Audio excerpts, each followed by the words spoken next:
Imagine getting trapped in a dark, narrow tunnel from which there's absolutely no way out, no matter how hard you try to escape. That's exactly what happens to these unfortunate people every single day. The story begins in a remote mountainous region of China, where a young girl was taking a lift and getting into a man's car for her journey. Suddenly, she saw a dead hand under the seat. This seemingly honest-looking man is actually a serial killer. At that moment, he started the car and stabbed the girl to death with a sharp weapon. A few days later, a bus was traveling the same route with some people. When a radio announcement came through informing everyone that further travel on that specific route was not allowed due to a serious accident, driver Tony decisively turned the bus onto a rough and unpaved path. Now a tunnel appeared in front of the bus, which Tony had never passed before. He started moving forward, and suddenly a man appeared in front of his bus in the tunnel. Everyone got scared thinking why that man was alone in this deserted tunnel. But the man boarded the bus as a passenger. Lee saw in his newspaper that this man is a wanted criminal, but he did not want to take any unnecessary risks, so he did not say anything. By now, 20 minutes had passed while driving, yet the bus was still trapped inside the tunnel, something Tony knew well. Although it is stated that crossing the country's largest tunnel typically takes only 10 minutes, this particular tunnel appeared to stretch on endlessly, leading everyone ultimately to decide to turn back. However, after walking full speed for 30 minutes, they still hadn't reached the beginning. It was a dark tunnel with no end. Everyone, scared, got off the bus. Suddenly, Jin saw her phone lying on the ground, which had accidentally fallen at the entrance of the tunnel. Now it was clear that this was not an ordinary tunnel. Lee stepped forward and said they should walk to find the way out. But due to the dense darkness, anyone could easily get lost, so Jing gave her their light. Lee took a part and began to move forward. And the other part of the journey involved another passenger named Wang, after which a stranger at the tunnel informed Lee that he would like to walk alongside him. The man's name is Qian. After a while, fog started to appear there, and from afar, two men were seen approaching their direction. Everyone was ready to confront them, but they were none other than Lee and Qian themselves. The tunnel was completely straight, but still, somehow, people would wander around and reach the same place. Now they were stuck, so Lee distributed all the food and drink items among everyone. Now all four men set out to find the way again. Meanwhile, the women and children stayed in the bus. After a while, Jing saw that in just 30 minutes, dust had settled on their bus. Panic-stricken, she picked everyone up and took them off the bus. Lee and the four men reached the same place once again. Tony saw that their food had also completely spoiled. This meant that in this labyrinth, time was also passing much faster compared to the real world. When they looked into the bus, they saw a complete map of Swarang, which someone unknown had placed there and left. Lee tried to understand the map, but at that moment the power went out, and suddenly Lee also vanished. They saw blood marks on the ground, and by meticulously following them, they reached the hollow wall. After breaking through it, they entered a strange dark room containing numerous pictures of many missing people. There was an engineering diagram of the entire place. According to it, there were a total of 6 tunnels here that were interconnected. Qian calculated that to get out, they would have to pass through all 6 tunnels. According to him, the path to another tunnel would be found in this room itself. In the room, they also found a strange calendar that had only the date July 15th marked. Qian tore it apart, and behind it was a ship. After they left, a woman appeared on the room's TV who was imprisoned in a small cave. After this, they all reached another tunnel. There, they found their bus at the same place, but looking at the bus, it seemed as if it had been parked there for months. In the bus, they suddenly found noodles, but Tony devoured them on the tip of his gun, because here time was passing very quickly, so everyone got hungry very quickly, causing them to behave like animals. There was a passenger named Saira, who was a model by profession. She gets ready to engage in a physical relationship with Tony for food. Wang quietly stole a packet of noodles, but at that moment, Tony attacked him. In the deep, oppressive darkness, an unseen assailant suddenly approached and brutally killed Tony from behind, while the remaining people helplessly watched as the bus tragically fell onto the gutter cover below.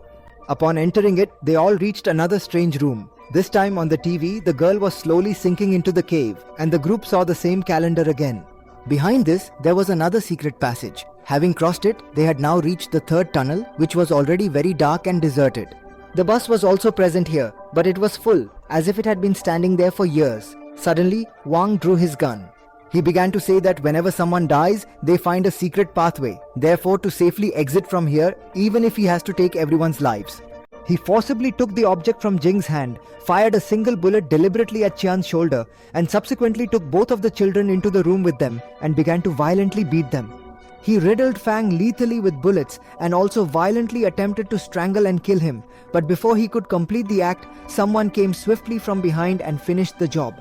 After his death, those people found another secret route that opened into the fourth tunnel. At that time, Jing, the pregnant woman, her delivery time had arrived, and Sarah and Qian began searching for the bus together. This tunnel disrupts people's mental balance. Therefore, Sarah started seeing strange people, and scared, she ran out of the bus, but there were only corpses all around her.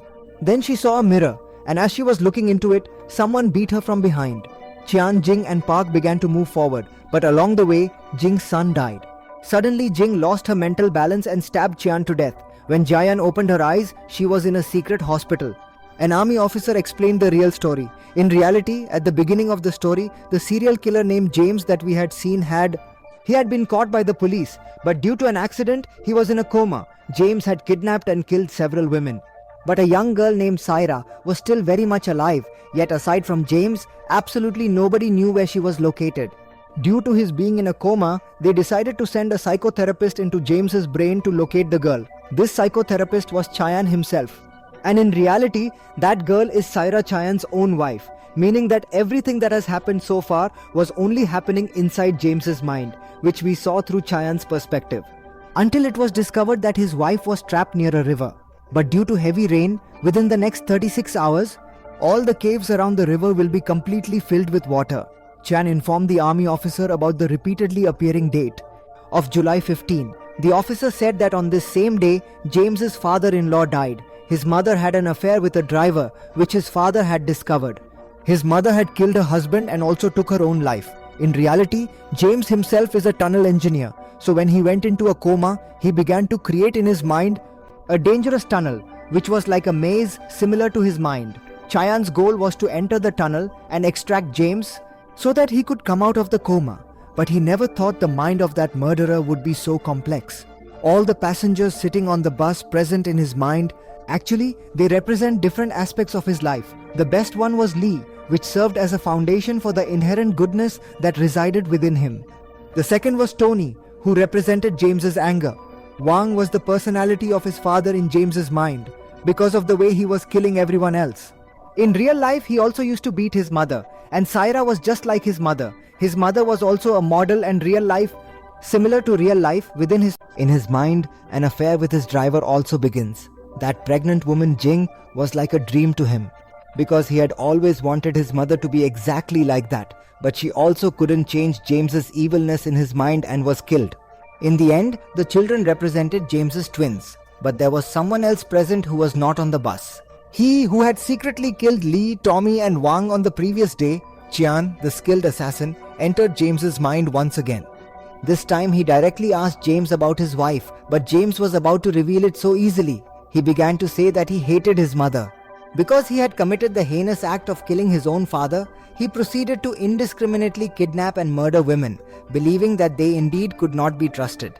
After that, he took Qian into different parts of his mind, where many stories of his life were ongoing. Qian wanted to have a detailed conversation about the Park section of James's seemingly naive childhood experiences, but his protective sister Fang prevented him from disclosing Saira's exact location. After that, Qian arrived at a cinema hall where he finally found the man who had committed the murder in the tunnel. It was none other than Jing himself.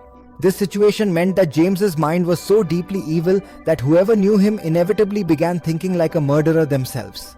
Demon Qian clearly stated that he had no intention of saving Saira. Consequently, he methodically slaughtered every individual in the tunnel one by one, and in addition, he also killed the innocent newborn child. After that, he brought the real Qian to a dark place, where their final confrontation would take place. Soon, a fierce battle began. But just as the genuine Qian was on the verge of victory, another demon named Qian suddenly arrived there, which directly meant that the demon would never die. Meanwhile, the rain was falling heavily, and Pami had now reached Saira's neck. Then an idea came to the real Qian's mind. If he sacrifices his own life, then along with it, his evil will also be eliminated automatically. His plan worked, and the names of evil were erased from James's mind. With that, James came out of the coma in the hospital, and he immediately informed the police about Saira's location. After all, Saira was saved at the last moment. But Qian never rose again. He is now imprisoned in the same tunnel forever. Did you understand it? Be sure to let us know in the comments. Let's see if people understood the story or not.